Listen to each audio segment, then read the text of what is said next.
ownership, if they have currently marketable, now there are some serious caveats, they can send out that product at 90% of what they paid for it. So that's a very serious protection that was really instigated because of the problem early on in the industry with inventory loading. So we have great protections against inventory loading of distributors. So there's protections in there for the distributors, there's the protections in there for their consumers, and there's also a mechanism by which people can make sure that that this is enforced. And Jared, our code administrator, every quarter gives a report to the board of directors about how many complaints have been under the code and how they have resolved those complaints. Not individual. We don't talk about companies because Jared keeps everything confidential, but it's something DSA takes very seriously, the attorneys on staff take very seriously, and it's something we want to make sure that the distributors know about, the companies certainly continue to publicize, and these protections are available for the distributor and for the consumer. So I appreciate this sort of a brief synopsis of some of the things about the Code of Ethics. I encourage you to go to the Code of Ethics. Certainly you can read the full code. There's also a synopsis, a one-page synopsis of the code on the website, and there's a lot of other materials about the Code of Ethics in various publications. But that's it in a nutshell. I appreciate your time, and I don't know if we want to open up for questions. I'd be willing to do that, but you may need to move on to something else. Thank you, John. We appreciate that so much. And actually, ladies, it's so nice of DSA to let John come on tonight and share with you, coming directly from DSA, how important this is. And that's why he took his time to be with all of you tonight, so that you can understand the value that we have there. It's a great value. Let us all use it effectively. Because, there are some companies out there that are what you call not scrupulous, and in doing so, and they aren't in DSA because DSA won't let them in. So we only have the companies that come in that are going to abide by this, and that's what makes us all so strong. And that's why you're in a selling profession that is professional and that we do have ethics, and I think that's what you can tell your ladies. Oh, we're members of the Direct Selling Association, and we have a code of ethics that we abide by. Well, you might not think it's as valuable, but there are a lot of people out there that think it's very valuable. So please utilize it. Now I'm going to let somebody else tell you how it affects her business.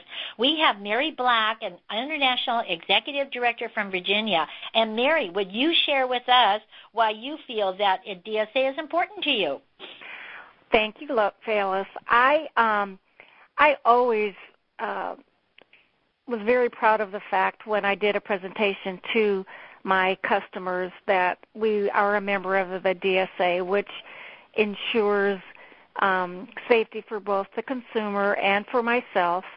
And it's also a large lobbying power, too, so that protects our rights as business people to get the same business deductions as any other business as well. And they do a lot more behind the scenes than what people realize. And plus, they have, because it's such a large organization of consultants from all the companies, you can get life insurances and disability and different things like that they can offer because of the number of participants in that. And the other thing I like about the DSA, direct sales, is statistically 87% of that sales force is women.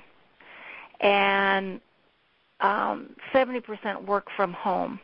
And I think that just says so much about an organization that's there really to support women and to be able to work from home. And I love the Code of Ethics. There have been other companies that, of course, try, as they call, rob other companies, and those companies are not part of DSA because they're not supposed to do that if they are.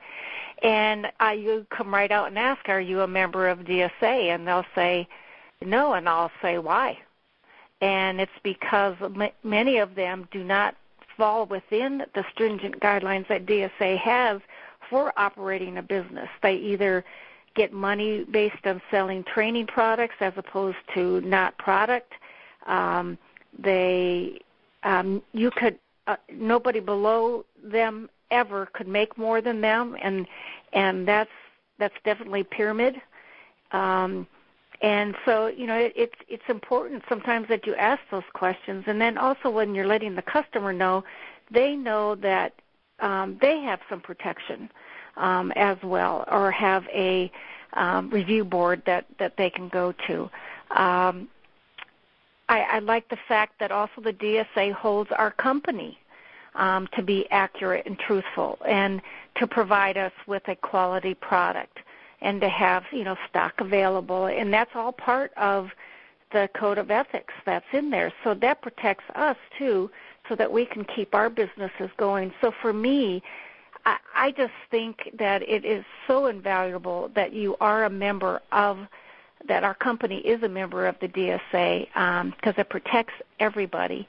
And it just makes sure that it's basic, fair, and ethical principles and practices that are being upheld, and the DSA is designed to help us in our businesses as well as to help our company, because they can track, trends and things like that and provide extra training. So to me, being a member of the DSA is very valuable, and I think you all.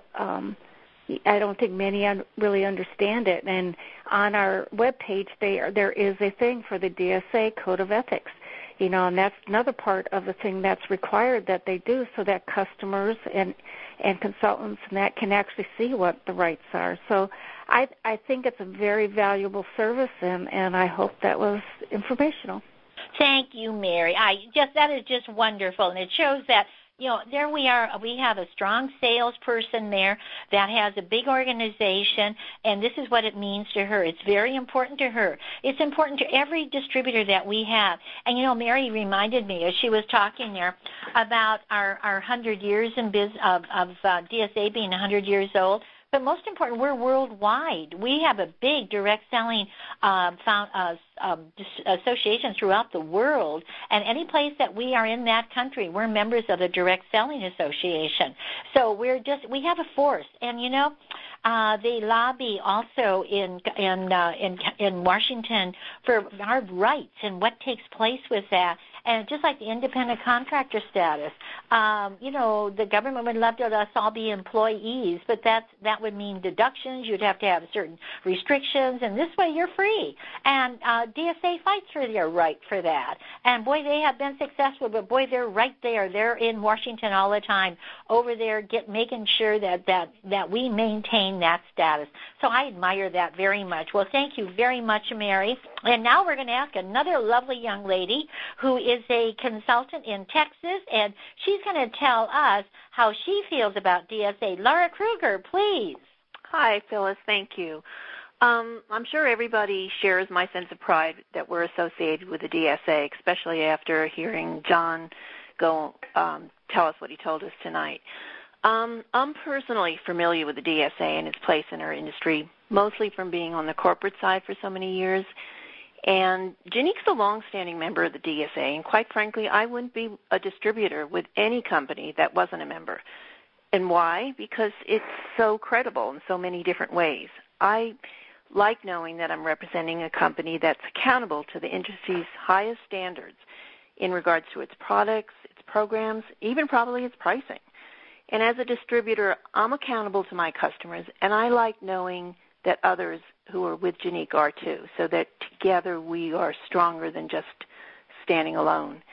And our customers feel better. I know just a couple of weeks ago I had a customer ask me, well, who is Janique? She had never heard of our bras. And luckily I was able to tell her we've been in business for more than 50 years, and I even mentioned that we're a member of the DSA. And she didn't know who that was, but I told her it was kind of like what John said. It was like having the Good Housekeeping seal of approval or being a member of the Better Business Bureau. And I know that you watch people's eyes and they kind of light up when they hear that you've been around for so long and that you have these credentials. So it's really a good thing, and especially today. People are watching where they spend their money, and they need to know they're dealing with a reputable person and a company. I know it makes me feel better to be with DSA, makes my customers feel better, and that's just a win-win. And I wanted to tell you another benefit that I see is that Phyllis and Navi go to all the annual conventions, so